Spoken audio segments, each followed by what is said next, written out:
So, welcome back.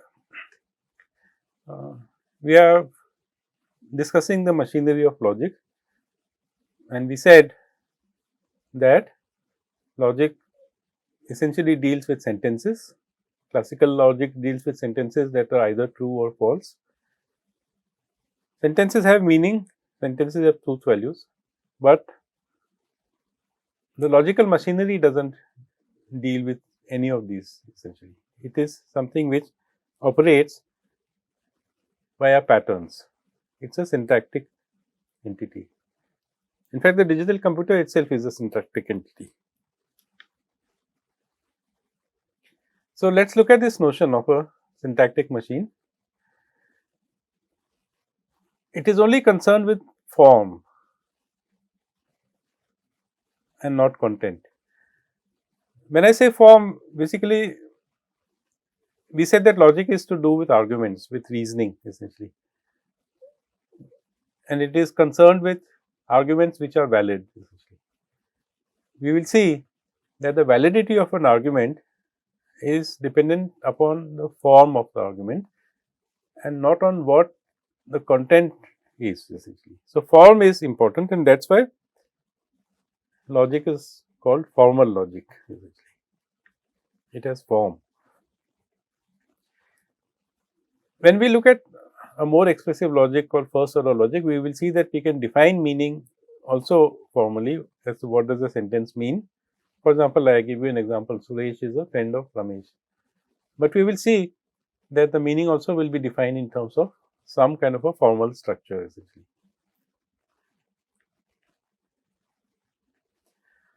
So, here is an open and interesting question. Can a computer understand what it is processing? Because understanding is something that we associate with intelligence. And if we say that machines are intelligent, machines can think, or machines have minds of their own, then obviously we will have to answer yes to this question, that if it is doing something meaningfully, even though it is using rules, can it understand what it is doing? We still do not know the answer essentially.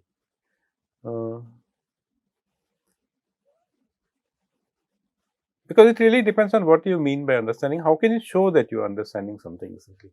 So, even in the case of humans, we do some kind of test. So when you are teaching in schools and colleges, we test them to see whether they are understanding something or not. And based on the results of those tests, we say, okay, yes, this person can understand something, which is of course what Turing said. In the Turing test, he said that if you want to decide whether machines are intelligent or not, he proposed this imitation game, which we now call as the Turing test. And he said that if a machine can react to you, in those days it was over written text over a teletype machine. Now you can think of it as a chat box. That if a machine can react to you and you cannot tell the difference whether it's a machine reacting to you or a human reacting to you, then it must be intelligent. So that's the essence of the Turing test. Whether a machine understands is difficult. So, of course, Dennett came up with this Chinese room argument that you should look up on the net. Again, the Chinese room argument says that imagine that you are writing a question or a query in Chinese and split and kind of slipping the slip of paper below the door, and something is happening inside. There is some person sitting or something like that. And what Dennett says is that if that person is not a Chinese speaking person, and let us say it is an English speaking person, but the person has access to a large number of patterns, which says that if this is a pattern that comes in, then this is a pattern that you must dish out. Then to the outside person, it may seem that you are asking a question in Chinese and you are getting an answer in Chinese. But having conjured up this Chinese room experiment, it is a thought experiment. In principle, people have argued that it is not possible to construct such a room, because the number of slips of paper, that pattern that the inside that should be there is simply beyond the realms of possibility.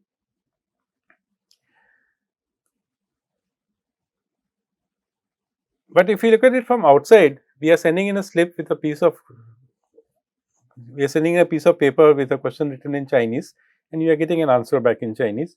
So, does the person inside understand Chinese? But we have said that the way we have constructed this thought experiment is that the person does not understand Chinese. That the person is using some syntactic procedure. He does pattern matching. He looks at the this thing and somehow matches the right slip, fetches the right slip of paper on which the answer is written and gives it back to you. So, these questions we will leave aside for the moment. Uh, Even given the fact that we want to build machines which have minds of their own, as far as logic is concerned, we have more modest goals.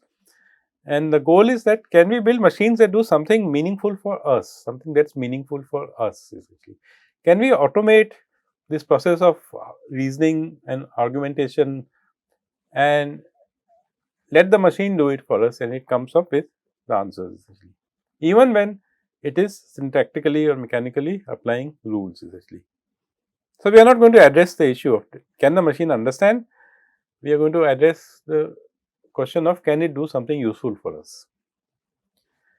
And logics are meant to capture valid forms of reasoning essentially. The most famous example is the Greek syllogism, which embodies one particular form of reasoning which is considered to be valid. And the classic example for that is the Socratic argument, which says that all men are mortal, Socrates is a man, and therefore Socrates is mortal. So, what the idea of the syllogism is that this Socratic argument is a valid argument, not because it is talking about men and mortality and Socrates, which of course in the real world we know that all people are mortal, but it is a pattern which is important. And the pattern, as you can see, is repeated in the other two examples on this slide. With the first one said all men are mortal, the second one says all cities are congested, the third one says all politicians are honest. Then we give an example, Socrates is a man, Chennai is a city, Sambit is a politician, and then we come to the conclusion, Socrates is mortal because all men are mortal, Chennai is congested because all cities are congested, Sambit is honest because all politicians are honest. So, in a valid form of the argument,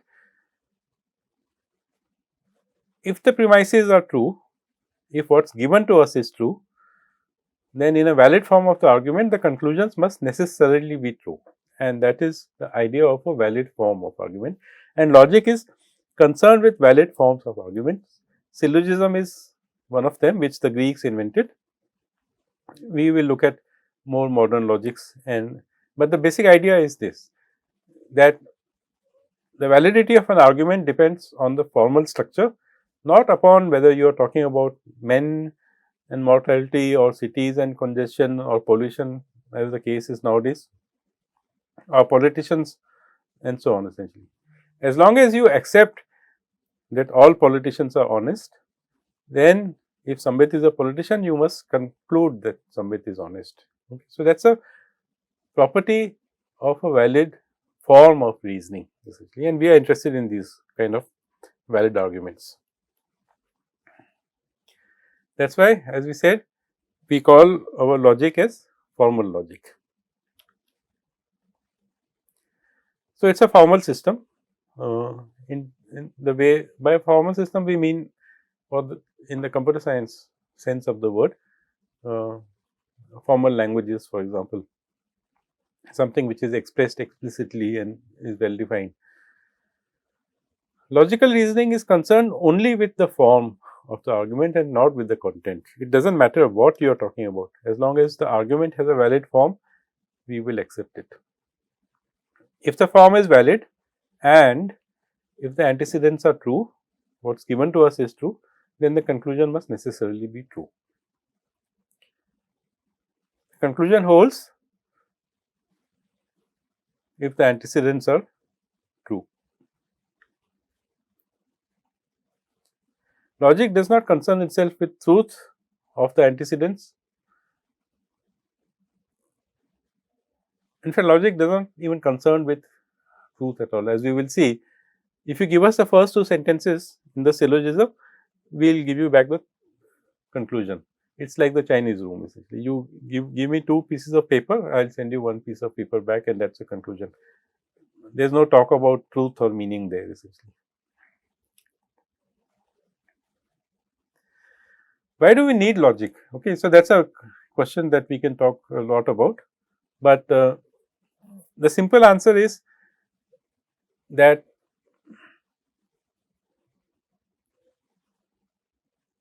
our languages, what we call as natural languages like English and Hindi and Spanish and French, they are rich essentially, and this richness comes with expressivity, and expressivity, as we have kind of mentioned in the passing, comes with difficulty of understanding.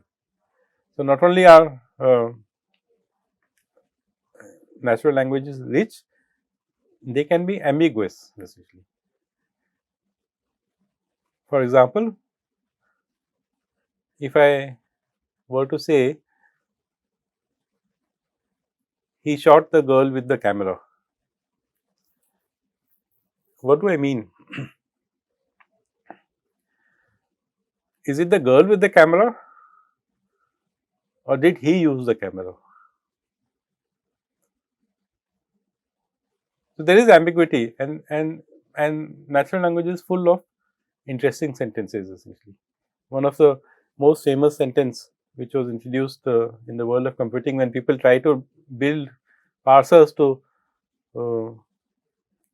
parse natural language, was this sentence called time flies like an arrow. Of course, it's a sentence which English speakers have no difficulty in understanding. In fact, they can't even possibly imagine why should be their difficulty in understanding such a sentence, because it's such a commonly used sentence. Time flies like an arrow. What we really mean is the time is going by at such a rapid pace essentially. But for a machine, and we are talking about the 1960s here, which was not equipped with the background knowledge that we humans are equipped with. We are not equipped with the intricacies of language that we are equipped with, would find it difficult to parse that sentence. So, if you look up this on the net, you will find interesting this thing, but some of the variations that the machine came up with, different parse trees, is that one thing is that it said time is an adjective, flies is a noun. So, time flies is a kind of flies. So, there is a quote which is also attributed to Groucho Marx, who was one of the Marx brothers, famous in cinema. Groucho Marx apparently said, time flies like an arrow, fruit flies like a banana. So, you can see the structure is same. Time flies are a kind of flies, and they like for some reason an arrow, and fruit flies, of course, we know are a kind of flies, and they like bananas, I think. So, you can see that this sentence could very well mean that there is certain kind of flies called time flies, and they like an arrow. Another parse that the machine came up with was that time is a verb. Okay. So, it's like if you were a coach for a set of athletes and you are training them, then they are practicing their sprint, let us say the 100 meters, and then you are timing them essentially. So, what this sentence says that for some reason you want to time flies, maybe you are coaching flies to do something, and how do you time flies? You time flies like you would time an arrow essentially, whatever the mechanism is for timing an arrow, which I do not know, but that is what the sentence could mean. So, the point is that natural language is rich, of course, that is why we enjoy the works of William Shakespeare and James Joyce and Kalidas and Premchand, but the richness comes at a cost essentially. It's not easy to process, I think.